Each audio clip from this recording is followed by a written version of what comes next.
¿Cuántos están contentos? Bueno, esta semana, este martes ya es la fiesta natalina, ¿verdad? Del 24. Y como ustedes se podrán dar cuenta, aquí en esta congregación está la puerta abierta de mi oficina, que no sé por qué está abierta, quién la dejó abierta. ¿Ya se dieron cuenta? Nada que ver, pero me di cuenta que está abierta. Hay que cerrarla. Es que tenemos vecinos atrás y el sonido se pasa, entonces hay que cerrar esa puerta. Como ustedes se pueden dar cuenta, no hay arbolito, ¿verdad? No hay luces, no hay esferas, no hay escarcha y no hay nacimiento. ¿Verdad? Estaba pensando en poner así un nacimiento con Arturo, Osvaldo y Diego como los 3 Reyes Magos, ¿verdad? Ahí. Y a Andresito como niño Dios. Así. No tenemos nada de eso. Y básicamente es porque nosotros no celebramos, como congregación local, no celebramos la Navidad. Pero voy a decir algo bien importante y quiero enseñar acerca de esto. No significa que no celebremos la Navidad aunque no celebramos la Navidad. Usted va a decir, ¿qué? No entiendo, te estás contradiciendo. Navidad significa natividad, que en realidad hace alusión al nacimiento del Señor Jesús. Y entonces nosotros celebramos la Navidad todos los días del año. Entonces sí celebramos la Navidad, obvio. Celebramos que Jesús nació, celebramos que nuestro Señor Jesús vino a hacerse hombre. Pero por otro lado, el 24 de diciembre no celebramos la Navidad. ¿En qué sentido? Bueno, para empezar, muchos piensan que la Navidad tiene que ver con tiempo de ponches, ¿verdad? Tiempo de aguinaldos. Para muchos la Navidad son los aguinaldos, ¿no? Ya llegó el aguinaldo, ya voy a poder pagar todas las deudas que hice en el Buen Fin, ¿verdad? Es aguinaldo. O tiempo de frío. O es el tiempo de las cenas, cena de la fábrica, cena de la escuela, cena de maestros de escuela dominical, es el tiempo de las cenas. O para otros Navidad es el tiempo de los regalos, ¿verdad? De hecho nosotros como familia vamos a reunirnos el 24, mi esposa y yo, mis hijos y mi madre con mis hermanos y un colado ahí, un primo que no para de colarse en todas las fiestas, ¿verdad? Y creo que nos la vamos a pasar bien y vamos a tener un intercambio, ¿no? Vamos a tener un intercambio. Yo ya sé a quién le toqué. Bueno, espero que pase de los 100 pesos lo que van a regalar. Y es el tiempo de los intercambios. Y es padre, ¿no? El amigo secreto, ¿verdad? El intercambio. ¿A quién le habré tocado? Y luego tú regalas, ¿verdad? Tú regalas algo que te costó 150, ¿no? Y de repente llega alguien y te regala un peluche usado que tú sabes que lo lavó, ¿no? Para que se viera limpio y huele a belrosito. Dices, este es un peluche que ya alguien usó medio descolorido y todo. Pero no es eso, no es tiempo de aguinaldos. Bueno, sí es tiempo de aguinaldos, ¿verdad? Tiempo de todo eso, pero no es eso. Para muchos es el tiempo de visitar a la familia. Hay algunos que no son oriundos de León, Guanajuato y se regresan a su tierra, ¿verdad? A visitar a sus papás, a sus hermanos. Pero en realidad, ¿qué es la Navidad? Presuntamente es el nacimiento de nuestro Señor y Salvador Cristo Jesús, pero sabemos que el 24 de diciembre no es una fecha incorrecta para decir que Él nació. Jesús no nació el 24 de diciembre. ¿Cuántos saben eso? De hecho, y quiero aclarar, la palabra que voy a hablar ahorita va a ser acerca del nacimiento de Jesús. No voy a hablar en contra de celebrar la Navidad, porque nosotros no la celebramos, pero no estamos en contra de que usted se reúna con sus familias. Y si ellos quieren celebrar el nacimiento de Jesús, amén. Y usted puede aprovechar y decir que sabían que Jesús no nada más es Jesús, es el Cristo. Usted puede empezar ahí a usar la oportunidad. Pero no, esta palabra no es para hablar mal de esta fecha, sino para que ustedes entiendan por qué no la celebramos y por qué sí la celebramos. Entonces, Jesús no nació el 24. De hecho, el 24 de diciembre es el equinoccio de invierno. Es equinoccio, ¿verdad? Es la palabra. Solsticio es en el verano, equinoccio. ¿Qué es esto? El equinoccio es el día más corto del año. De hecho, si usted se está dando cuenta, el día empieza muy tarde y termina muy temprano. La luz del día dura muy poco. Entonces, en diversas culturas, sobre todo en las culturas europeas, anglosajonas, allá de los celtas, estoy hablando del norte de Europa, los alemanes, todos ellos, allá es todavía peor. Si aquí el día es corto, allá es mucho más corto. Estoy hablando del 24, porque al mismo tiempo que el 24 es el día más corto en el norte, en el sur son los días más largos. De hecho, nosotros por 8 años se nos olvidó el ambiente de Navidad, porque en Brasil es el tiempo del calor. Es el tiempo de los días más largos y es el tiempo que todos se van a la playa. Y en Brasil las vacaciones son de un mes. Todo el mes, final de diciembre y todo enero no se trabaja, y es el tiempo donde se preparan para el carnaval, que es una fiesta pagana. Por todos lados Satanás está trabajando, ¿verdad? Pero en el norte es el día más corto. Y como ya le dije, aquí en México tenemos días cortos. No sé cuántas horas está durando el día aquí en México.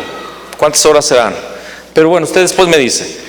Pero allá en Europa, en la parte norte de Europa, el día es todavía más corto. Entonces, en las culturas paganas, ellos creían que el Dios de las tinieblas estaba ganando al Dios de la luz. Y que si ellos no hacían sacrificios o no ofrecían ofrendas para ese Dios de la luz, él estaba debilitado, iba a perder, iba a sucumbir delante del Dios de las tinieblas. En diferentes culturas le llaman de diferentes nombres. Entonces, especialmente en la cultura celta, ellos tenían un árbol, se le llamaba el árbol de Thor, donde había un dios llamado Odín. Los que han visto los Avengers más o menos están ubicados. Odín en realidad era el dios, vestido de rojo, barba blanca, con un carruaje. Tenía un hijo que se llamaba Thor, y en el árbol de Thor se hacían sacrificios de animales, y ese árbol estaba lleno de sangre, y se arreglaba el árbol con diferentes, los regalos, y muchos regalos también, o presentes, ofrendas, se colgaban en ese árbol. Y era el día 24, y a partir del 24, ¿qué comienza a suceder de forma natural en la naturaleza? El día comienza a crecer. El día comienza a crecer, la luz comienza, el horario de luz del día comienza a crecer, y ellos creían o consideraban que el Dios de la luz había recibido la ofrenda y había tenido fuerzas para pelear contra el Dios de las tinieblas, y empezaba entonces otra vez el ciclo de la luz. ¿Me explico? Y esto sucede físicamente el día 24. Entonces, ellos en todas estas culturas se ofrecían ofrendas paganas, se hacían fiestas paganas, y otras cosas más oscuras, más tenebrosas todavía, porque se llegó a hacerse sacrificios de niños también en estas culturas. Cuando la religión oficial en Europa adquirió el poder político y de forma globalizada, la Iglesia Católica trató de quitarle a diferentes pueblos, quitarle esas culturas, quitarles estas prácticas, pero no pudo, porque no estaba en realidad evangelizando bien. ¿Me explico?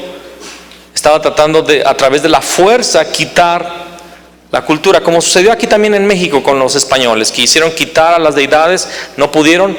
¿Y qué hicieron? Inventar otra deidad y cambiarla. Por ejemplo, aquí en México había una divinidad mujer, ¿verdad?, a la cual se le prestaba adoración. ¿Qué hizo la Iglesia Católica? Inventar una diosa morena, ¿verdad?, que se le celebrase en lugar de aquella otra. Entonces el pueblo cambió simplemente de deidad, le llamaba de una forma y ahora se llama de otra. ¿Y qué hizo la Iglesia Católica En Europa, como era muy fuerte esta costumbre, como era muy fuerte esta tradición, decidieron cristianizar esta fecha y declarar que era el día del nacimiento del Señor Jesús. ¿Me explico? Entonces se cristianizó, se empezó a decir, bueno, ya no vamos a celebrar a Odín, no vamos a celebrar al dios al Thor, ni el árbol de Thor, ni nada de esto, sino que ahora vamos a declarar que Jesús nació en esta fecha y va a ser el tiempo para recordarlo, para celebrar a Jesús. Y no se quitó la tradición del árbol, se le cambiaron algunas cosas. Ya no se le llamaba el árbol de Thor, ya no se ponían ofrendas de animales, sino que regalos para compartirlos entre los niños y entre los familiares. Las esferitas, todo ese simbolismo que hay en el árbol de la Navidad tiene un origen pagano, tiene un origen no cristiano, tiene un origen en las tinieblas. Yo personalmente no tengo nada en contra de que alguien quisiera poner un árbol de Navidad en su casa, pero no soy afín de yo ponerlo en mi casa. ¿Me explico? Tengo puestas unas lucecitas que me regalaron allí. Y no me lo regalaron aquí en la iglesia. Una persona que le estamos hablando del Señor me regaló las luces y pues se ven bonitas las lucecitas. Las puse en el barandal, no me cuesta nada, son con luz solar, batería recargable. Entonces pues me lo regalaron, ahí lo puse, se ve bien. Y si alguien pone lucecitas, no tenemos nada en contra. Si alguien quiere poner su árbol de Navidad, mientras no adore a Odín y no le ofrezca sacrificios a Odín, y que tampoco piense que eso tiene que ver con el nacimiento de Jesús, porque no tiene nada que ver. ¿Me explico? Entonces nosotros, en mi casa usted no va a encontrar un árbol de Navidad. Mis hijos les gustaría mucho, pero de hecho perdimos esa costumbre cuando vivimos en Brasil, y ahorita que ya la perdimos, pues tampoco la quiero recobrar, no es algo que me interese. Y también no celebro que el nacimiento de Jesús el 24, porque de hecho no nació. Si Jesús nació, escúcheme, antropológicamente bajo investigación, Jesús nació para finales de septiembre. Ahorita vamos a ver en la palabra una razón muy lógica, muy básica para saber que Jesús no nació el 24. Es que el 24 de diciembre, en esas fechas en Israel es el tiempo más frío y que cae nieve. Y los pastores estaban cuidando las vigilias de la noche sobre sus rebaños en esos lugares. Un pastor no tiene a sus ovejas en el invierno en ese lugar. Las ovejas están guardadas, están encerradas. No hay pastores vigilando en la noche en los campos a sus ovejas, porque es tiempo de frío, es tiempo de nieve. Las ovejas al otro día amanecerían paletas de oveja, ¿verdad? Entonces es imposible que los ángeles se hayan manifestado a los pastores en esa fecha. Fue por septiembre que Jesús nació. ¿Qué día? No lo sabemos. Y qué bueno que no lo sabemos, porque Satanás ha usado esos pretextos para usar días y hacer adoración idolátrica a un falso Jesús. ¿Me explico? Lo más importante es que Jesús sí nació, y ahorita lo vamos a hablar. ¿Por qué voy a hablar del nacimiento de Jesús? Porque es la fecha propicia. Usted por todos lados escucha que el nacimiento de Jesús, ve nacimientos y todo eso, pero más que un nacimiento en su casa, o que un árbol de Navidad que está equivocado, o que diferentes actividades como lo son las posadas, que también eso de las posadas es una cultura mexicana que se hizo, ¿verdad? Más que todo eso necesitamos realmente entender lo que significa que Jesús nació. Y más que Jesús nació, no debemos estar nada más mirando para atrás. Ahora tenemos que mirar hacia adelante a ese Jesús que regresa, porque es lo que debemos observar el día de hoy. Y a través de la enseñanza del nacimiento de Jesús, yo quiero observar algunos elementos necesarios para la iglesia hoy, para la venida del Señor Jesús, porque Él está por volver. Y así como hubo personas que estuvieron preparadas, hoy también Dios quiere preparar a personas para su segunda venida. Él ya no viene como un niño en un pesebre. Él viene como el capitán de los ejércitos celestiales a establecer su reino en la tierra. Y necesitamos ver todo esto. Vamos a leer en el Evangelio según San Lucas, capítulo 2.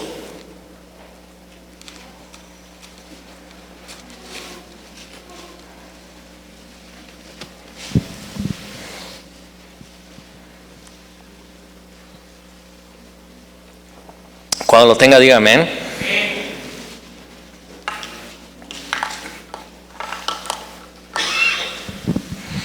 Vamos a estar leyendo segmentos de estos dos capítulos. Vamos a estar leyendo del capítulo 2 los segmentos. Y dice en el versículo 1: aconteció en aquellos días que se promulgó un edicto de parte de Augusto César. ¿Quién es Augusto César? El emperador romano. ¿Qué tiene que ver Roma? Bueno, Roma está gobernando sobre Israel, ¿ok? Y él dio una orden que todo el mundo fuese empadronado. Hubo un censo, todos tenían que ser censados. Este primer censo se hizo siendo Cirenio gobernador de Siria, e iban todos para ser empadronados, cada uno a su ciudad. Y José subió de Galilea, de la ciudad de Nazaret, a Judea, a la ciudad de David, que se llama Belén, por cuanto era de la casa y familia de David. O sea, José estaba viviendo en otra ciudad que no era la ciudad donde él había nacido. ¿Me explico? Vivía en Nazaret, ahí conoció a María y todo. Pero cuando viene el censo, él tiene que regresar al lugar de su nacimiento, que es Belén. Amén. Y dice en el versículo 5, bueno, dice en el 4 que era de la ciudad de David, era de la casa de la familia de David. José y también María, quiero especificar esto, tanto José como María eran descendientes directos de la familia del rey David. Muchos siglos después, solo que eran una familia de esos parientes lejanos y pobres, ¿verdad? José era pobre, María era pobre, era una familia pobre, pero descendían de esa familia. Y dice, para ser empadronados con María su mujer, desposada con él, la cual estaba encinta. Quiero explicar también esto. ¿Qué significa que estaba desposada? María era la prometida de José, solo que en aquella época los matrimonios eran diferentes de lo que es el día de hoy. El día de hoy tú vas al registro civil y te casas, ¿verdad? Y luego viene la boda a la iglesia, hay mole, hay arroz, ¿verdad? Hay fiesta y al final los compadres salen peleados. Eso es aquí en México, ¿verdad? Pero en Israel, cuando un hombre le gustaba una mujer, bueno, hablaba con sus papás que la fueran a pedir. O varias veces ni los jóvenes tenían nada que ver, eran los padres que se ponían de acuerdo. Me gusta tu hija para mi hijo, y el otro, a mí me gusta también tu hijo para mi hija. Entonces, estamos de acuerdo, se van a casar. Mi hijo, usted se va a casar, esa es su esposa. Ah, bueno, papá, está bien. Las familias se reunían y hacían un desposorio. ¿Qué era el desposorio? Era como el matrimonio, pero sin ser consumado. O sea, estaban comprometidos a casarse, ya no podrían salir con nadie más, y el joven, después de esa reunión, salía, no iba a ver más a su prometida, para construir la casa, y un tiempo después regresaría. Nadie sabía a qué hora, nadie sabía qué día, iba a regresar para tomar a la esposa y tomarla completamente como esposa, o sea, tener su relación matrimonial como cualquier matrimonio. ¿Me explico? A veces ese tiempo era corto, a veces podía durar bastante. Entonces, él estaba desposado con María, significaba que María estaba casada legalmente, pero todavía no había sido tomada físicamente. ¿Me explico? Pero ya estaba embarazada. En el Evangelio de Mateo nos damos cuenta que José se asustó cuando supo que estaba embarazada, porque él dijo, yo no fui. La quiso dejar en secreto, pero en sueños el Señor le dijo, no temas tomar a María tu mujer, porque lo que ha concebido es del Espíritu Santo. Tómala. Y la toma. Ahora, aquí están regresando a Belén para ser empadronados. ¿Está el cuadro correcto? Y aconteció que estando ellos allí, se cumplieron los días de su alumbramiento. Empezó a tener dolores de parto. Y dio a luz un hijo primogénito, y lo envolvió en pañales y lo acostó en un pesebre, porque no había lugar para ellos en el mesón. Y bueno, yo todavía empiezo a explicar y estoy sintiendo aquí la garganta que se me cierra. Porque Dios se hizo hombre. Y Dios decidió, a Dios no se le sale nada de control. ¿Sabías eso? Todo lo que sucedió con Jesús estaba previamente planeado, profetizado con cientos y cientos de años. Dios lo planeó así. No fue que no llamaron por teléfono para apartar el cuarto del hotel de Belén. No fue que se les escapó algo. Fue que Dios había planeado algo para mostrarnos su maravilloso amor. Quiero que tú entiendas algo importante. Israel, la nación de Israel, es una de las naciones más pequeñas, siempre lo ha sido y lo sigue siendo el día de hoy. Es una de las naciones más pequeñas sobre la tierra. De hecho, algunos de los estados, de los grandes de México, son mayores que Israel. La nación más pequeña. Belén casi ni es ciudad, es una aldea pequeña, que no destaca, no figura como algo importante, a no ser que ahí fue donde nació el rey David un día. Pero para la fecha del nacimiento de Jesús es una ciudad insignificante. Tercero, no solamente nace en el país más pequeño, no solamente nace en la ciudad más insignificante, sino que no solamente no nace en una casa, en un hospital, él se queda en un establo. Nace en un lugar demasiado humilde y es colocado no en una cuna de oro o de plata o de una madera de caoba, una madera noble. Es colocado en el lugar donde las ovejas, el burro, el caballo, la vaca, no sé, abrevaban, donde ellos bebían agua. Es lo único que encuentra María, listo como para ponerlo allí. Lo coloca en un pesebre. Yo sé que la idea del pesebre es muy cultural, muy tradicional en México, pero yo recuerdo cuando mis hijos nacieron, cómo preparamos el cuarto donde se iba a quedar el bebé recién nacido, la cuna que preparamos, las mantas que preparamos, nuevecitas.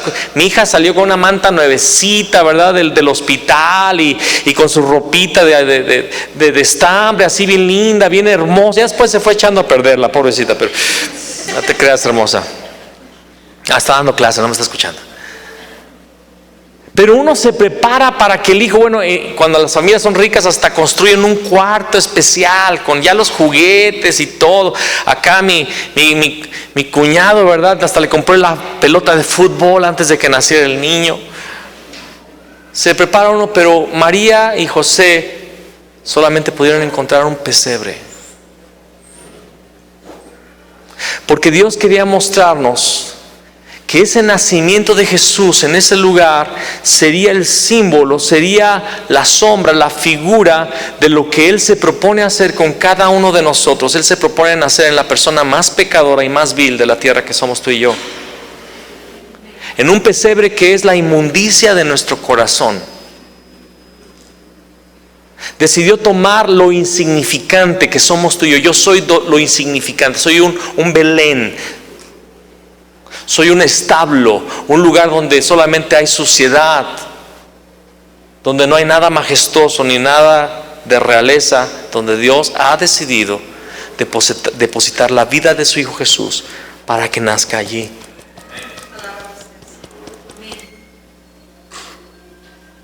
Tú y yo somos el pesebre donde Jesús quiere nacer. Y dice el siguiente versículo, ahora vamos a leer el versículo 8. Había pastores en la misma región que velaban y guardaban las vigilias de la noche sobre su rebaño. Para quien no lo entienda, están a campo abierto, es lo que significa, están a campo abierto y se necesita cuidarlas. ¿Por qué? Porque puede haber ladrones que se llevan las ovejas o porque puede haber animales que quieran destruirlas. Están en el campo abierto, no es diciembre. Y aquí se les presentó un ángel del Señor. ¿A quién se le presentó el ángel? ¿El ángel del Señor? A los pastores. A ver, espérate, debió haberse presentado a los sacerdotes y a los escribas, a los fariseos, a los reyes. ¿No es así? Al rey Herodes o a algún dignatario. No, se le presenta a pastores. Y la gloria del Señor los rodeó de resplandor. Di conmigo, la gloria del Señor. Amén.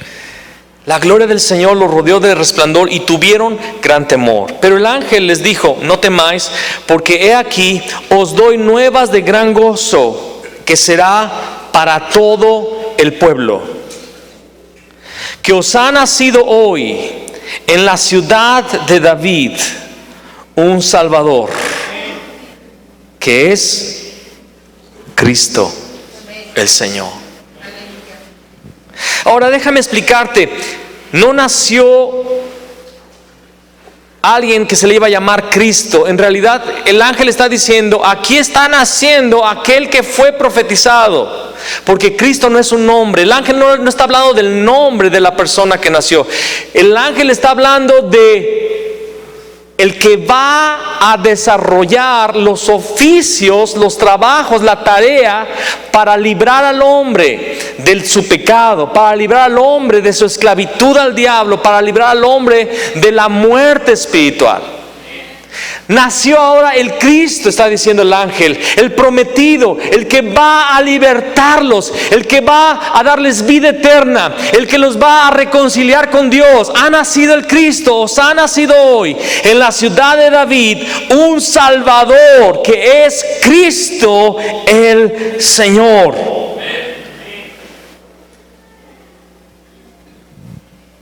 Esto os servirá de señal. Ellos necesitaban una señal para encontrar al bebé. Esto servirá de señal. Hallaréis al niño envuelto en pañales, acostado en un pesebre. Y repentinamente apareció con el ángel una multitud de las huestes celestiales que alababan a Dios y decían: gloria a Dios en las alturas, y en la tierra paz, buena voluntad para con los hombres. Yo quiero hablarles aquí algo que mi esposa me comentó el día de ayer, que ella escuchó a la vez de un grande predicador de hace siglos. Los ángeles se aparecieron a los pastores y les dijeron: nació el Cristo en la ciudad de David, es su Salvador. Inmediatamente, ¿qué es lo que aparece en el cielo? Ángeles. Dice, apareció con el ángel una multitud, no dice de ángeles, multitud de las huestes celestiales. ¿Y qué están haciendo esos ángeles? Alabando a Dios. ¿Por qué los ángeles comienzan a dar alabanza? Dice: gloria a Dios en las alturas, y en la tierra paz, buena voluntad para con los hombres. Paz, porque el hombre estaba enemistado con Dios. El hombre era enemigo de Dios, el hombre era pecador. Fíjate todo lo que pasó en el Antiguo Testamento con aquellos que se acercaban a Dios sin haberse preparado. Eran fulminados, eran quemados, eran destruidos por el poder de Dios. Mira a Usa cuando toca el arca del pacto, porque se está cayendo, lo toca, cae fulminado. El hombre está enemistado con Dios porque Dios es santo, pero los ángeles están felices y están alabando porque ahora hay paz de parte de Dios hacia los hombres, porque ha enviado a su Cristo. Buena voluntad.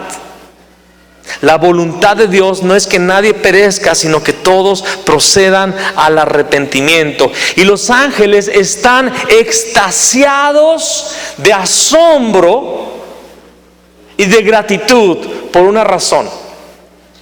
¿Te acuerdas de Isaías 6, cuando dice la palabra que Isaías tiene una visión del trono?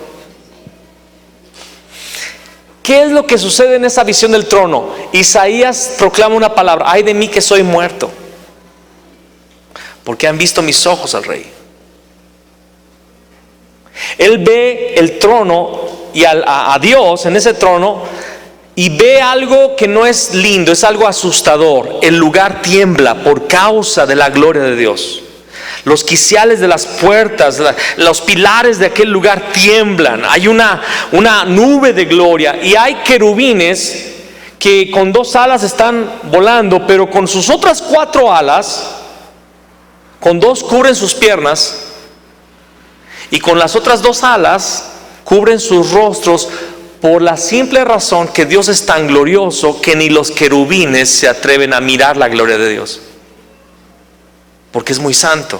Moisés pudo ver la espalda, y aun cuando la espalda de Dios iba pasando, Moisés se inclina y no quiere ver, porque la gloria de Dios es asustadora, porque Él es muy santo.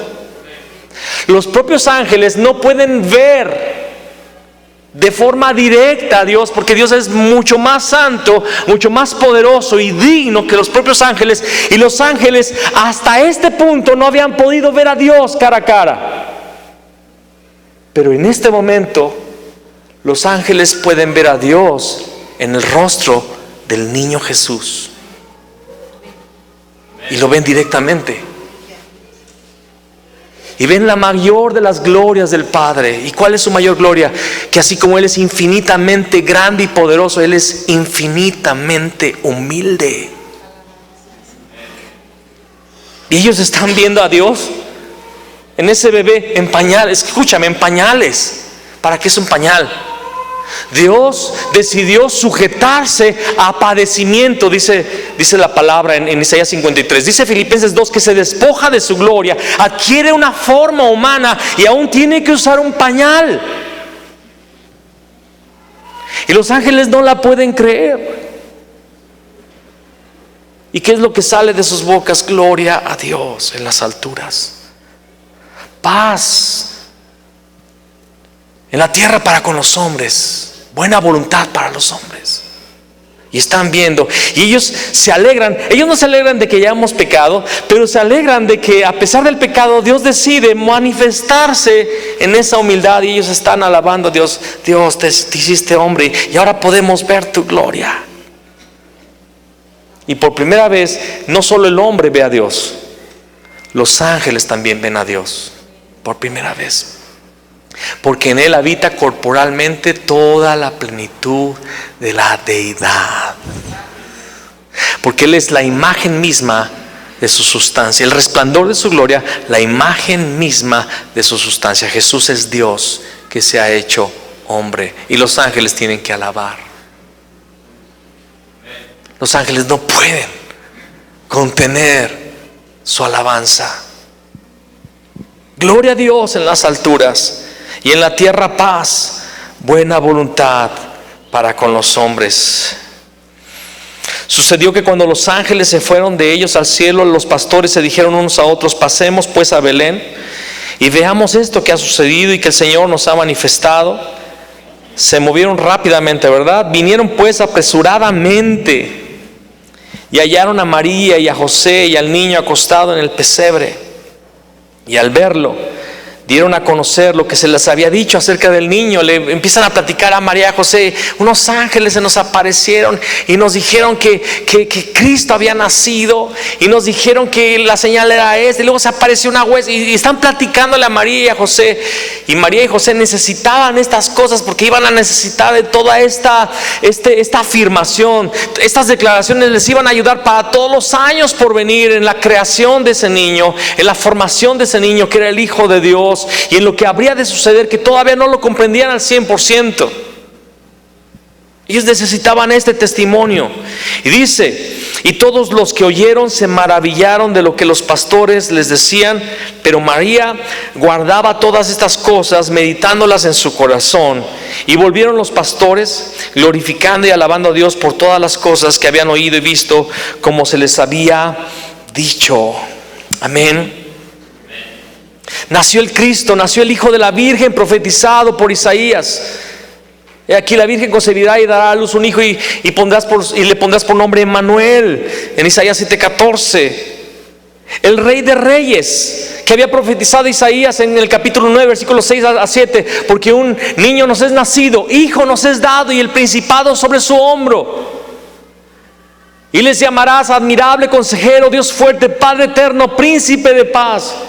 Lo dilatado de su imperio y la paz no tendrán fin. Eso está en Isaías 9. Se estaba cumpliendo la porción de la escritura, de la profecía, que decía que iba a venir el Rey de Reyes. La profecía del Salmo 110, versículo 4: tú eres sacerdote para siempre, según el orden de Melquisedec. Que estaban haciendo el sumo sacerdote que iba a terminar el problema del pecado. Estaban haciendo el profeta. Isaías 42 dice, versículo 1 al 4: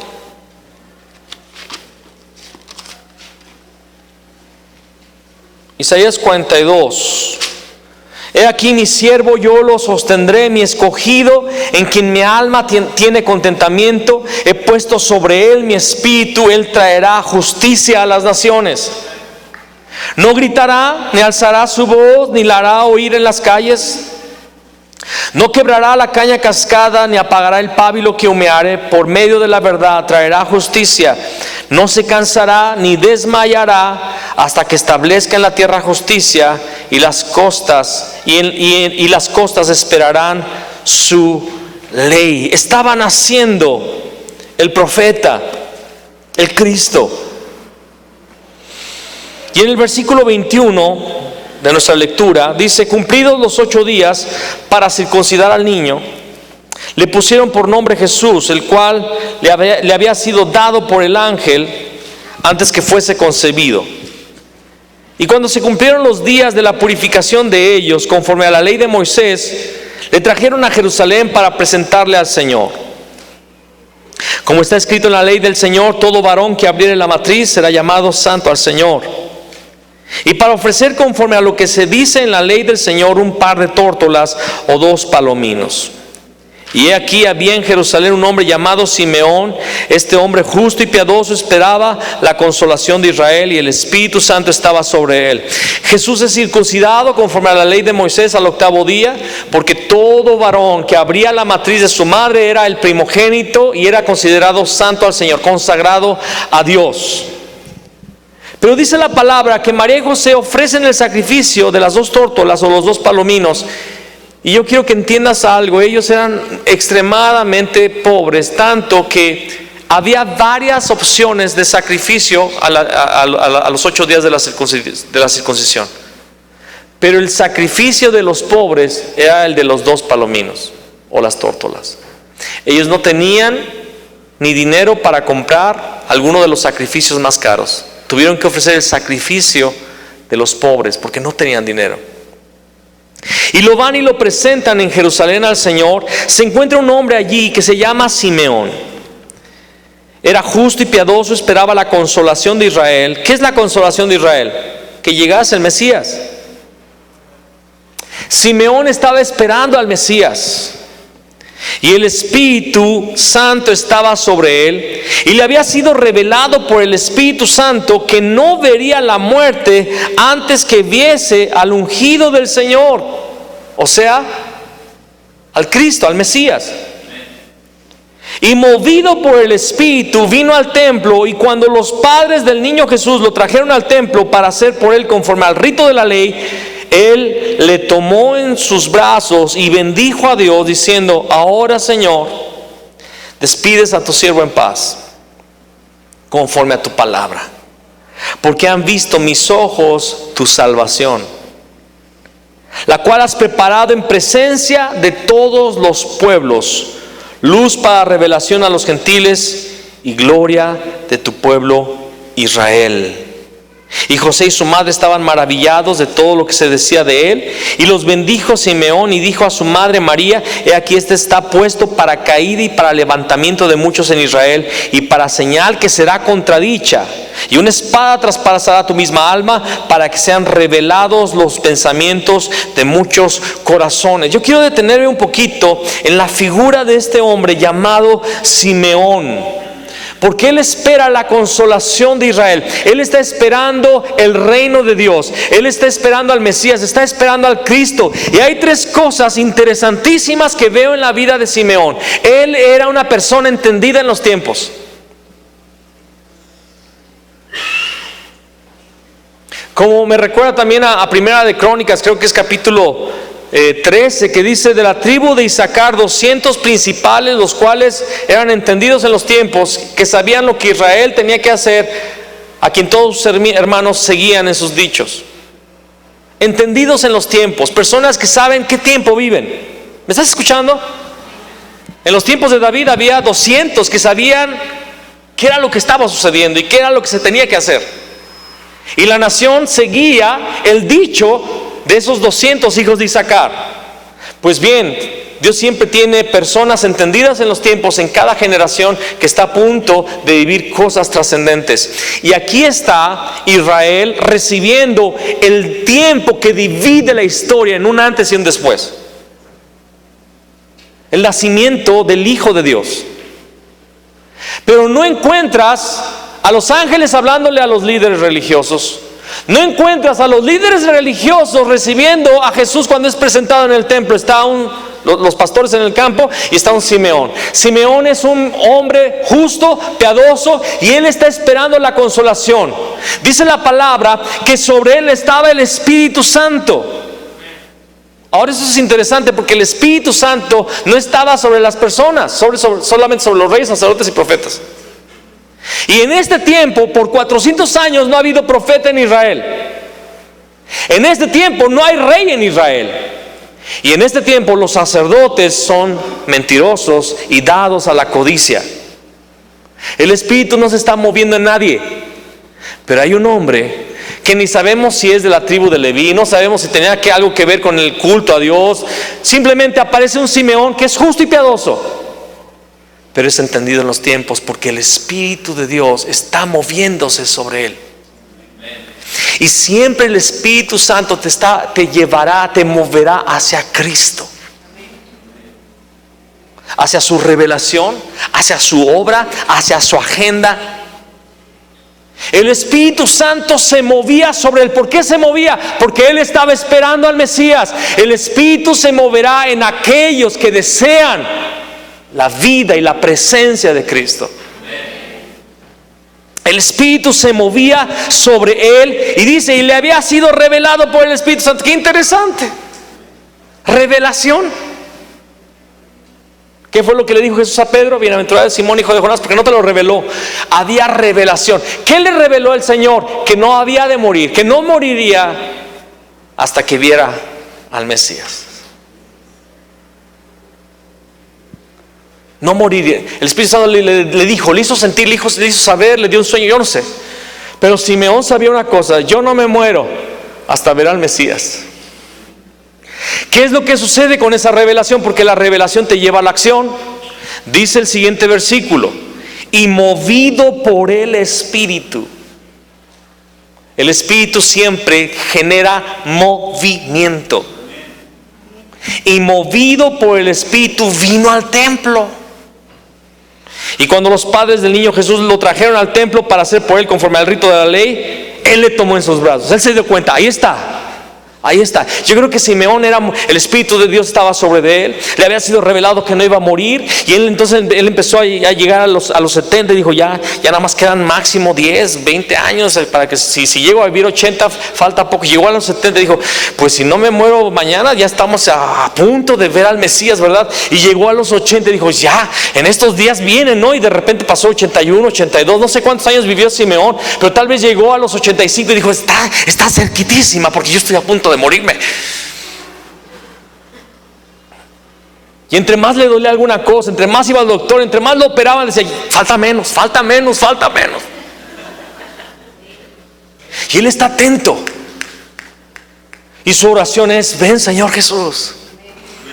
Bueno, no dijo Jesús, ¿verdad? Ven Cristo, ven, que venga el Mesías.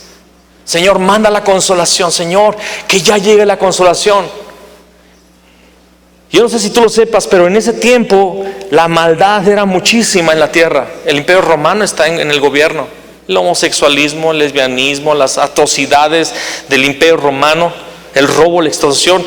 Jesús llegó llegó en lo peor, con los cobradores de impuestos, las prostitutas, los soldados. El profeta Juan tiene que estar exhortando al pueblo a volverse a Dios porque están viviendo como paganos. Y Simeón está viviendo toda esa podridón, ese ambiente podrido, ¿verdad? Simeón está viviendo esa decadencia. Y su clamor es, Señor, ven, envía la consolación de Israel. Y él sabe que está el tiempo cerca, y movido por el Espíritu va al templo, movido. Y él siente algo, es hoy.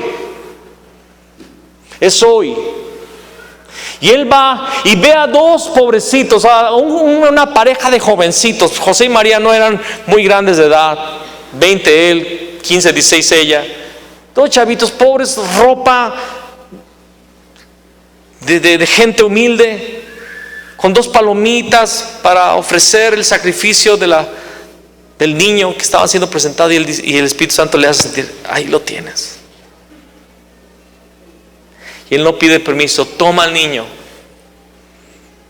y lo admira, lo contempla, lo ve y dice, wow,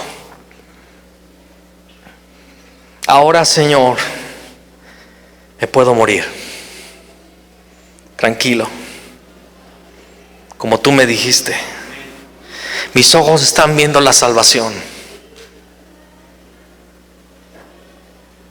Tú lo preparaste en presencia de todos los pueblos. Herodes supo, un gobernador romano.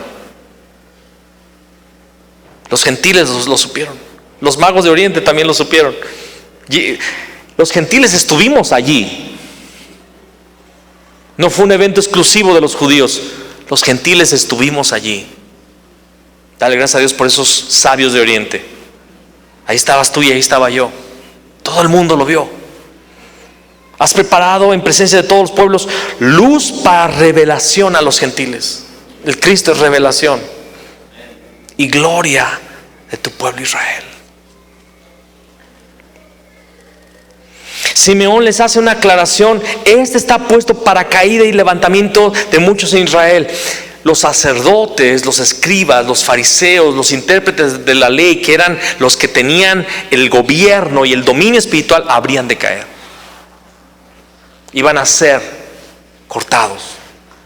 Y se iba a levantar un grupo de apóstoles que eran pescadores, publicanos, gente del vulgo y sin letras, gente ordinaria que Dios iba a levantar como la nueva iglesia, el nuevo gobierno espiritual. Este está puesto para caída y levantamiento de muchos. Y para señal que será contradicha. Jesús fue señal. Y ellos dijeron, no es señal, lo haces por Belcebú. El poder de Satanás opera a través de ti. Contradijeron lo que realmente no se podía contradecir. Dios estaba sanando, liberando, resucitando en medio de ellos. Le dice a su madre, y una espada traspasará tu misma alma, para que sean revelados los pensamientos de muchos corazones. Estaba también allí Ana, profetisa, hija de Fanuel, de la tribu de Aser, de edad muy avanzada, pues había vivido con su marido 7 años desde su virginidad, y era viuda hacía 84 años, y no se apartaba del templo, sirviendo de día y de noche con ayunos y oraciones. ¿Qué estaba haciendo Ana todo el tiempo allí? Orando, ayunando. Ella también vio al Mesías. Esta, presentándose en la misma hora, daba gracias a Dios y hablaba del niño a todos los que esperaban la redención de Israel. Entonces tenemos aquí, y no voy a citar otras porciones que no vamos a tener tiempo de ver, pero me llama la atención que los principales sacerdotes y escribas que vemos en Mateo 2, versículo 4, no lo vamos a buscar, pero en Mateo 2, 4 dice la palabra que llegan unos magos, sabios, le llamamos magos, pero no eran magos, eran sabios, eran personas que se dedicaban a las matemáticas, a la astronomía, se dedicaban a las ciencias. ¿Me explico? A la química. Ellos eran los que estaban tratando de descubrir formas químicas para tener medicinas, para empezar a descubrir el porqué de las cosas, el funcionamiento de las cosas. Y ellos están observando. Acuérdate que para ese tiempo ya el mapa celestial ya está determinado por los griegos. Ellos ya conocen las constelaciones, los barcos ya se guían por las estrellas, y estos sabios de Oriente están allá en el Medio Oriente. Ellos empiezan a observar un evento muy raro, una estrella especial, y Dios se vale de todo para anunciar su evangelio. Los cielos cuentan la gloria de Dios y el firmamento anuncia la obra de sus manos. Un día emite sabiduría, un día emite palabra otro día, y una noche a otra noche sabiduría. No hay lenguaje ni palabras, ni es oída su voz, pero por toda la tierra salió su voz, la naturaleza, y hasta el extremo del mundo sus palabras. Salmo 19. Dios se vale de lo que sea para evangelizar al mundo. Y estos magos, estos sabios, están viendo los cielos. Oye, esa estrella no es un cometa, es una estrella, pero no es una estrella normal, se está moviendo a una velocidad impresionante y se está acercando. Patitas, ¿para qué te quiero? Camellos, ¿para qué? ¿Para qué te quiero? Agarran sus camellos. Ahora, no eran 3.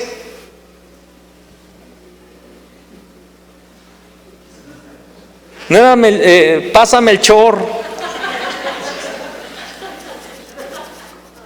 Eran en ese tiempo, en el Medio Oriente, que era un lugar, eran caminos donde había rapiña, donde había saqueadores, donde había gente que asaltaba. Si no, lee la parábola del buen samaritano. Entonces siempre viajaban en caravana. Eran un grupo de personas. ¿Cuántas? No sé, pudieron haber sido 10, 20, 30. Ellos saben que esa estrella está yendo hacia la nación de Israel y van caminando. ¿Y a dónde van a preguntar? Llegan a Jerusalén, que es la capital. Obvio, cualquiera que quiere preguntar algo de México, pues va a México, capital, ¿no? Y le preguntan, ¿dónde está el rey de los judíos que ha nacido? Porque su estrella hemos visto en el oriente. Y Herodes dice, ¿cuál rey de los judíos? ¿Por qué preguntas por el rey si estás enfrente de él? Entonces el rey investiga y llama a traer a los sacerdotes y a los escribas. ¿Dónde dice la profecía que va a nacer el Mesías? En Belén de Judá. Ellos dicen el lugar. Herodes les dice, vayan, investiguen y después llámenme para ir a adorarlo. Los magos llegan, ya llegan a la casa, no llegan al establo. Ahí dice, llegan a la casa donde estaba el niño. Le ofrecen oro, incienso y mirra. Y es porque estos 3 elementos son símbolos de la realeza y sacrificio del Mesías. Después hablaremos del oro, del incienso y de la mirra. Pero específicamente el oro era el dinero que ellos iban a necesitar para su ida a Egipto cuando Herodes iba a mandar matar a los niños. Ellos no tenían dinero, acuérdate, ni para el sacrificio tenían, para unas vacaciones en Egipto. Y se los llevan a Egipto. Pero me llama la atención que ni los sacerdotes ni los escribas que escucharon que los sabios dijeron, ha nacido el rey, ellos no fueron a Belén. Fueron los pastores que los ángeles enviaron al encuentro. Fueron los magos de Oriente los que vieron la señal, que siguieron las señales celestiales. Solo los que tienen el mover del Espíritu en sus vidas, solo aquellos que tienen la revelación de los cielos y que son movidos por su Espíritu, verán nuevamente al Mesías. Ana le vio también. Voy a decir algunas cosas que no tengo todas las porciones, que hablar rápido. Un día vamos a tener tal vez un estudio de esto otra vez. Pero ¿cuántos saben que Jesús nació en el año 5000 exactito? Año 5000. ¿Sabías de eso? Nació en el año 5000. Cuando Moisés recibe la ley, Dios le dice, 6 días trabajarás y el 7º vas a descansar de toda tu obra. Después escuchamos a Pedro, en 2 de Pedro capítulo 3, decir que no nos sorprendamos, que Dios no está tardando, sino que recordemos que para Dios un año son como 1000 días y 1000 días como un año. Hay una epístola de Bernabé, una epístola apócrifa del apóstol Bernabé. Él escribió,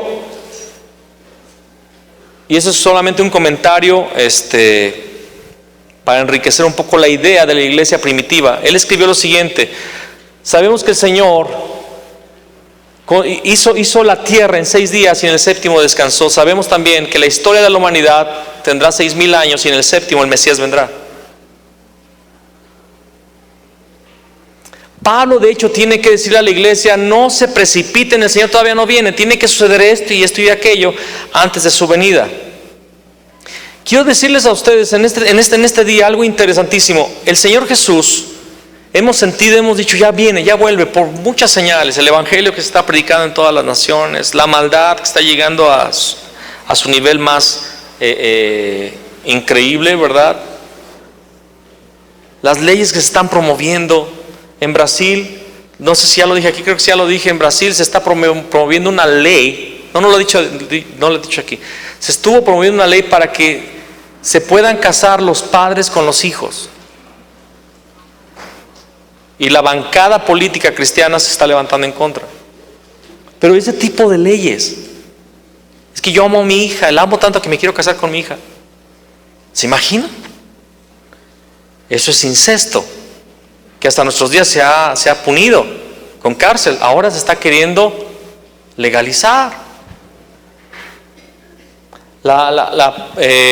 El abuso de menores se está queriendo legalizar, porque los pedófilos están diciendo es que no es que quiera abusar de ellos, yo lo amo. En México acaba de suceder, me acaban de platicar de una persona que dice, no, es que ellos estaban sufriendo en la calle, sin comida, sin dinero, muertos de hambre. Yo les estoy dando estudio, les estoy dando comida, ropa y los estoy amando.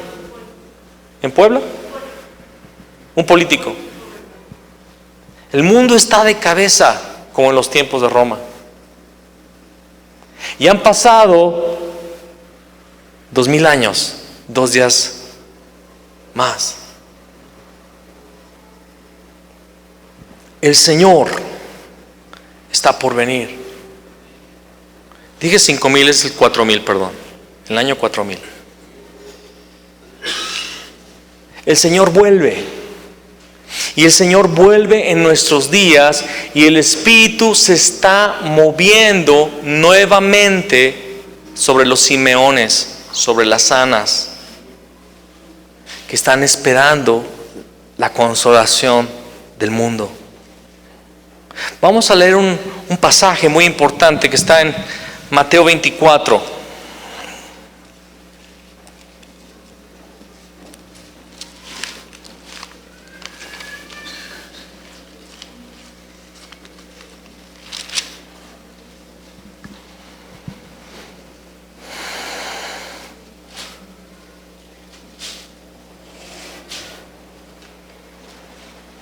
Yo quiero que tengas toda tu atención a lo que dice aquí.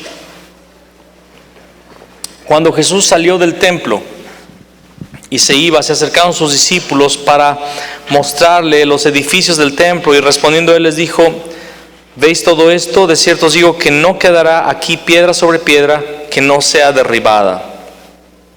Y estando él sentado en el monte de los Olivos, los discípulos se le acercaron aparte, diciendo: dinos, ¿cuándo serán estas cosas? ¿Y qué señal habrá de qué? ¿De qué va a hablar Jesús? De su venida y del fin del siglo. Respondiendo Jesús les dijo: mirad que nadie os engañe, porque vendrán muchos en mi nombre diciendo yo soy el Cristo, y a muchos engañarán. Y oiréis de guerras y rumores de guerras. Mirad que no os turbéis, porque es necesario que todo esto acontezca, pero aún no es el fin, es previo, es el preámbulo, ¿verdad? Porque se levantará nación contra nación y reino contra reino, y habrá pestes y hambres y terremotos en diferentes lugares. Eso lo hemos estado viviendo ya. Y todo esto será principio de dolores. Entonces os entregarán a tribulación, y os matarán, y seréis aborrecidos de todas las gentes por causa de mi nombre. Muchos tropezarán entonces y se entregarán unos a otros, y unos a otros se aborrecerán. Y muchos falsos profetas se levantarán y engañarán a muchos. Eso lo estamos viendo como nunca antes, a los falsos profetas. Y por haberse multiplicado la maldad, el amor de muchos se enfriará. ¿Qué es esto? No sé cómo se diga, pero esa humanidad, ese sentido humano. Acabo de saber, por ejemplo, que unos policías persiguiendo a unos ladrones, acabaron los ladrones siendo muertos por un atropellamiento, algo así, y la gente se puso feliz de que el ladrón hubiera muerto. Y obvio que el ladrón debe de ser castigado por su delito, pero no debemos desear la muerte de nadie. De nadie. Porque todos somos pecadores. El amor de muchos se enfriará. La humanidad, el sentido humano se ha perdido ya, mas el que persevere hasta el fin, este será salvo. Y será predicado este evangelio del reino en todo el mundo para testimonio a todas las naciones, y entonces vendrá el fin. Por tanto, cuando veáis en el lugar santo la abominación desoladora de que habló el profeta Daniel, el que le entienda, entonces el que esté en Judea huya a los montes. Quiero hablar nada más brevemente de este versículo. Cuando veáis en el lugar santo la abominación desoladora de que habló el profeta Daniel, el que le entienda. Este versículo se ha usado y se ha traducido, se ha interpretado de una forma equivocada. La interpretación de este versículo, de hecho, ni fue por cristianos, fue por un jesuita en otro siglo, un católico que hizo un estudio escatológico, y la iglesia cristiana lo asimiló y se predicó. La iglesia cristiana predica que cuando Jesús dijo: y cuando veáis en el lugar santo la abominación desoladora, ellos están haciendo una conexión entre el lugar santo, hablando del lugar santo del templo o del tabernáculo, específicamente del templo. Sabemos que el templo tenía atrio, lugar santo y lugar santísimo, ¿verdad? Entonces ellos están diciendo, Jesús dijo que la señal va a ser que cuando veamos en el lugar santo, entonces significa que se va a levantar el templo. Y a través de este versículo se ha hecho toda una historia de que va a haber un pacto entre Israel y los árabes para quitar la mezquita de ese lugar y transferirla a otro lugar y levantar otra vez ahí el templo. ¿Cuántos saben que donde está la mezquita de Omán es el antiguo lugar del templo de Salomón? Al lado de esa mezquita está el muro de las lamentaciones, que es donde todos los judíos van a hacer sus oraciones, porque es el último vestigio del templo. Y la mezquita se considera el segundo lugar más santo, porque el primero es la Meca en Arabia Saudita y el segundo es la mezquita de Omán, donde dicen que Mahoma ascendió a los cielos. Ellos dicen que de ahí ascendió a los cielos.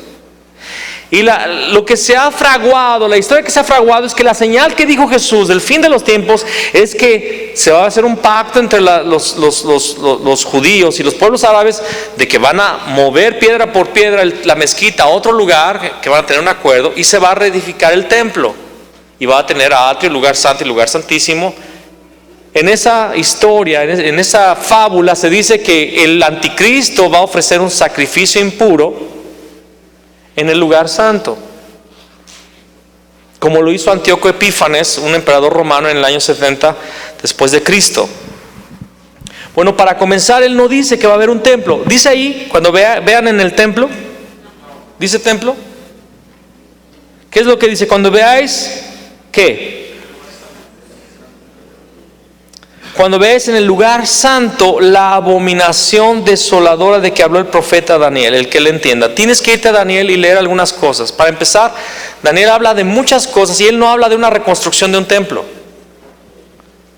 Y él sí habla en Daniel capítulo 8 de que va a haber un personaje que se llama el cuerno pequeño, que va a conseguir poner su sede de gobierno entre el mar y el monte santo. Va a haber una persona fuera del pueblo de Israel, una persona, un filisteo, una persona inicua, una persona de estas 10 naciones que habla la profecía. Él va a conseguir, a través de engaños y de guerrillas y de terrorismo, adquirir un pedazo de tierra dentro de Israel, donde va, dice la palabra, dice Daniel, armar sus tiendas palacianas, o sea, su palacio. ¿Qué es una tienda palaciana? Donde el rey tiene su palacio, donde el rey tiene su oficina, donde el rey ordena, organiza, gobierna y todo lo demás. ¿Me explico? Este cuerno pequeño. Si unes Daniel a lo que Jesús está diciendo, cuando veáis en el lugar santo, este lenguaje tenemos que entenderlo como un judío. Para empezar, en el lugar santo no se ofrecían sacrificios, ¿verdad que no? El sacrificio se ofrecía en el atrio. Un judío, para él, escúchame, el lugar más santo es Israel en toda la tierra. Pero dentro de esa tierra llamada Israel hay un lugar más santo, que es Jerusalén. Dentro de ese lugar todavía más santo, que es Jerusalén, hay un lugar más santo, que es el monte Sión, el monte de Jerusalén. Entonces, cuando Jesús dice, cuando veáis en el lugar santo, puede referirse a Israel, a Jerusalén o al monte de Sión, no a un templo. Cuando veáis la abominación desoladora, otra traducción sería, cuando veáis la abominación que causa desolación. ¿Qué es más abominable para un judío? Acuérdate de lo que le dijo Pedro a Cornelio. Ustedes saben que para un judío es imposible meterse en la casa de un gentil. Pero Dios me ha dicho que no llame a inmundo a lo que Él ha purificado. Era una abominación, ¿verdad? Entre otras cosas, tener contacto con gentiles es una abominación para un judío. Pero cuando Jesús está hablando, cuando veáis en el lugar santo la abominación desoladora de que habló el profeta Daniel, ¿de qué habló el profeta Daniel? Que el cuerno pequeño va a establecer su gobierno dentro de la tierra de Israel, en el lugar santo. Cuando ustedes vean que lo que Daniel habló en el lugar santo, Israel, Jerusalén o el monte, entonces huyan. Entonces huyan. Para los que no conocen la historia, hay un movimiento que se llama OLP, Organización para la Liberación de Palestina, que fue encabezado por Yasser Arafat, un terrorista. Desde el tiempo del levantamiento de Israel como nación después de la Segunda Guerra Mundial, en 1949 la ONU declaró que otra vez se establecía la nación de Israel. ¿Me explico? Los israelitas volvieron a su nación, reconstruyeron una nación que era barro y que era fango, la levantaron nuevamente, y Yasser Arafat junto con la Liga Árabe se ha dedicado a matar a los judíos, a hacer terrorismo con los judíos. Por eso cada israelí tiene que dar 2 meses de su vida cada año prestando servicio militar, todos. Si tú fueras un israelita tendrías que dar 2 meses de servicio militar y los otros 10 los tienes para trabajar. Y todo israelita tiene que meterse al ejército, ser adiestrado y cuidar a su nación 2 meses por año, todos, mujeres y hombres. Cuando Yasser Arafat en 1996 hizo un pacto en la Casa Blanca junto con Bill Clinton y el otro, no me acuerdo, el que era gobernante de Israel en esa época, era Shimon Peres, creo. Hicieron un tratado de paz. Y a Yasser Arafat se le entregó el premio Nobel de la Paz, al peor terrorista del mundo. Él literalmente ha matado mujeres, le ha cortado el vientre a mujeres embarazadas, ha decapitado, ha hecho explotar, le ha sacado los ojos, ha martirizado a muchos judíos. Él odia a Israel y se le da el premio Nobel de la Paz. Y ahí se cumple que dice que en los postreros tiempos a lo bueno le llamarán malo y a lo malo bueno. Y se considera un estadista mundial. ¿Por qué estoy hablando de Yasser Arafat? El único objetivo de Yasser Arafat ha sido destruir a la nación de Israel y establecer allí el país de la nación palestina. Una nación que no existe y que nunca ha existido. Pues bien, Jesús dijo, va a haber guerras, rumores de guerras, la nación se va a levantar contra la nación, el amor de muchos se enfriará, va a haber pestes, hambres, terremotos. Esto es principio de señales, esto es principio de dolores. Pero cuando vean en el lugar santo la abominación que causa desolación que habló el profeta Daniel, entonces huyan a los montes, salgan de Israel. Vamos a seguir leyendo. Huyan a los montes. Los que estén en Judea huyan a los montes. El que esté en la azotea no descienda para tomar algo en su casa, y el que esté en el campo no vuelva atrás para tomar su capa. Mas hay de las que estén embarazadas y de las que críen en aquellos días. Orad pues que vuestra huida no sea en invierno ni en día de reposo. ¿Por qué Jesús dijo eso? Que tu huida no sea en invierno ni en día de reposo. En Israel hay pocas salidas. Los que van allá saben de esto, y el tráfico es impresionante. En el invierno se cierra todo porque los caminos se cierran. Literalmente Israel, Jerusalén se vuelve una cárcel físicamente, naturalmente, una cárcel. Y si esto sucediera en invierno o en un día de reposo, ¿por qué el día de reposo nadie hace nada? No hay sistemas de comunicación, no hay transporte, todo se separa por causa de la tradición, de la cultura de Israel. Porque habrá entonces gran tribulación, cual nunca ha habido desde el principio del mundo hasta ahora, ni la habrá. ¿Qué es lo que va a suceder en ese tiempo cuando suceda la abominación desoladora?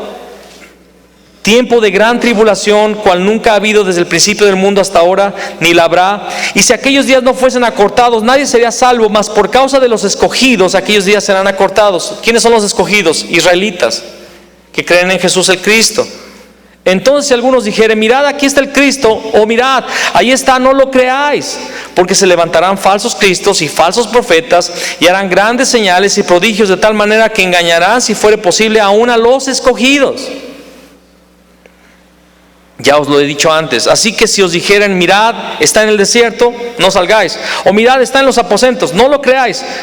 ¿Cómo va a ser la venida del día de Cristo? ¿Cómo va a ser la segunda venida? Porque como el relámpago que sale del oriente y se muestra hasta el occidente, así será también la venida del Hijo del Hombre. Porque donde quiera que estuviera el cuerpo muerto, allí se juntarán las águilas. Hay mucho que hablar, no tengo tiempo, ya se me fue. Me comí bastante tiempo, pero a lo que quiero llegar es al siguiente punto. El Señor Jesús está a punto de regresar. En esta semana, leyendo un periódico israelí, ¿qué creen que encontré? Bajo el gobierno de Donald Trump, en este momento, se está fraguando un tratado entre Israel y un bloque de naciones árabes, entre ellas el Hamas y otros grupos, para ceder un terreno, un territorio grande dentro de Israel que se va a considerar la nueva nación palestina en estos días. Fue el hijo de Donald Trump a platicar con Benjamín Netanyahu. Eso está en el periódico. Después, el que tenga ganas de ver el portal, está en inglés, pero se puede traducir con Google. Bendito Google. Por ese lado está muy bien la traducción. Y el plan es que este lugar va a tener autonomía, va a ser el nuevo Estado palestino, una parte de Gaza. Es el plan. Van a tener un aeropuerto propio. Los primeros 2 años van a seguir pagando impuesto a Israel. Israel va a tener jurisdicción todavía en esta tierra, aunque les va a entregar cierta autonomía. Pero al 5.º año ellos van a poder usar su aeropuerto y todo, tener su propio gobierno. Y los árabes que van a poder ir allí y ser nacionalizados como parte de ese, árabes que son nacionales de esa nueva nación, que no sé qué nombre le van a dar, pero es la nueva nación palestina, dentro del territorio israelí. Eso para un judío es la abominación que causa desolación. Y de eso habló Daniel. Y Jesús dijo, cuando vean eso, no cuando vean las guerras y terremotos, eso es principio de dolores, pero cuando vean la señal que habló Daniel, entonces salgan de Israel. Ahorita, hoy es el tiempo de Israel de salir, de los israelitas de salir de la nación, de huir. Porque lo que va a suceder es que va a haber una tribulación cual nunca la ha habido. La iglesia piensa que esa tribulación es mundial, piensa en un anticristo mundial. No, es algo en Israel, es algo en Jerusalén. No hay un templo de por medio. Cuando lo vean, entonces salgan de ahí los que están ahí, porque va a haber tribulación. Dice la palabra por profecías de Zacarías y otras profecías del Antiguo Testamento que la nación va a ser arrasada. Jesús dijo, no va a quedar piedra sobre piedra. ¿Sabes a qué me suena eso? Bomba nuclear. Y cuando Israel esté a punto de ser destruida, cuando Israel llegue a ser diezmada, se cree que van a tener más o menos, nada más van a quedar vivos unos 500,000 judíos. Ahorita son 6 millones viviendo ahí. Hay muchos más millones esparcidos, pero hay como 6 a 7 millones de judíos. Va a ser tal la matanza de las naciones árabes contra Israel en el tiempo del fin, gran tribulación, que van a quedar alrededor de 500,000.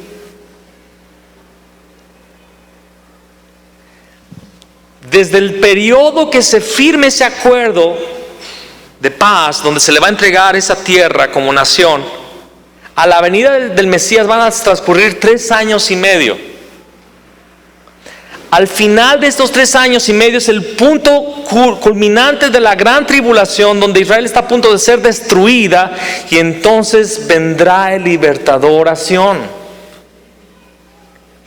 Y el Señor Jesús pondrá sus pies en el monte de los olivos y rugirá, dice la palabra, y va a defender a la nación.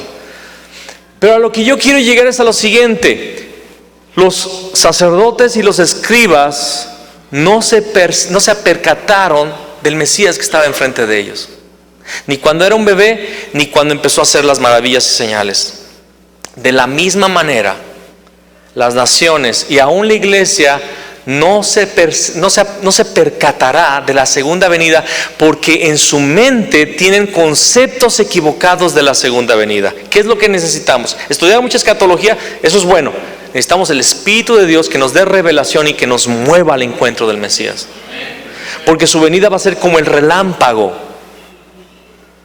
va a ser algo súbito. Y de hecho muchos van a decir que ese hombre que se está levantando allá en Israel a pelear contra las naciones, Israel está a punto de ser destruida, y de repente se levantó un guerrillero, un guerrero, un capitán, un general que está allí y que empieza a destruir a las naciones, y en esa guerra empieza a vencerlos, y las naciones van a decir: es un radical que está matando civiles, y no lo van a reconocer. Nuevamente, como sucedió en la primera venida, en la segunda venida sucederá lo mismo. No le van a reconocer. Solamente un pequeño grupo de personas, los Simeones y Levís y Anas, y aquellos pastores, que el Espíritu de Dios se mueve sobre ellos, les da revelación y los mueve al encuentro del Mesías. Hoy el mundo, en este martes, van a estar celebrando el nacimiento, pero no se celebra nada. Se celebra el ponche, se celebra los regalos, se celebra el fin de año, se celebra que tenga un buen aguinaldo para comprarle regalos a todos. Pero en realidad no recordamos que Cristo nació. Nosotros como iglesia no tenemos que estar ya viendo para atrás. Él ya nació y hay que evangelizar. Buenas nuevas de gran gozo es el evangelio, pero ahora tenemos que ver hacia adelante. Él viene y está a punto de regresar, a punto. Y la iglesia no se da cuenta. Nadie sabe de ese tratado que está fraguándose ahí, la abominación desoladora que está a punto de suceder. Nadie se da cuenta. ¿Sabes por qué? Necesitamos el Espíritu de Dios moviéndose sobre nosotros. Pero antes de asustarnos, más allá de asustarnos y decir: y la gran tribulación, el anticristo, no, erguíos y levantaos, dice Daniel, porque vuestra salvación está cercana. El Mesías está cerca. Como Simeón: Señor, ahora puedes despedir a tu siervo en paz, porque han visto mis ojos tu salvación. Hermanos, cuando yo vi esa noticia dije: wow. Se lo platiqué luego a mi esposa: mira esto, el Mesías ya viene. Literalmente, si es que el Señor no me lleva antes, no pienso subirme a un andamio nuevamente, no enfrente de mi esposa. Pero si el Señor no me lleva, de aquí a unos años, yo creo que somos la generación que está a punto de ver la segunda venida. Pero la grande mayoría de la iglesia está esperando. No es que no ha habido un tratado donde Israel y los palestinos cedan el templo y construyan el templo, porque cuando el templo se construye, entonces vienen. No es así. Están esperando otra cosa, así como Israel esperaba un rey político y no percibieron al Cordero de Dios que quitaba el pecado del mundo. Ahora la gente está esperando a un cordero, pero ahora viene un león a pelear contra las naciones, a derramar un montón de sangre. Zacarías dice: ¿por qué están rojos tus vestidos? Vengo de pisar en el lagar. Ahora sí, Él viene enojado. Pero necesitamos el Espíritu de Dios moviéndose sobre nosotros. ¿Cuánto anhelas la venida del Señor Jesús? ¿Cuánto anhelas su venida? ¿O estás distraído en tu gimnasio? ¿Estás distraído en tus negocios? ¿Estás distraído en tus estudios? ¿Estás distraído en tus planes? El Señor Jesús está volviendo y tú estás distraído, dormido, sin aceite en tu lámpara, celebrando la Navidad. Celebra que el Señor Jesús está regresando. Necesitamos hacer la evangelización. Necesitamos llevar el evangelio porque es el tiempo de salvar las almas, es el tiempo de salvar a los perdidos. En esa reunión de Navidad, predica a Cristo. En esa reunión de familiar en el 24 y el 1, predica a Cristo, háblales del Señor, evangeliza, háblales que Él ya viene y que necesitan creer al evangelio. Amén. Vamos a ponernos de pie.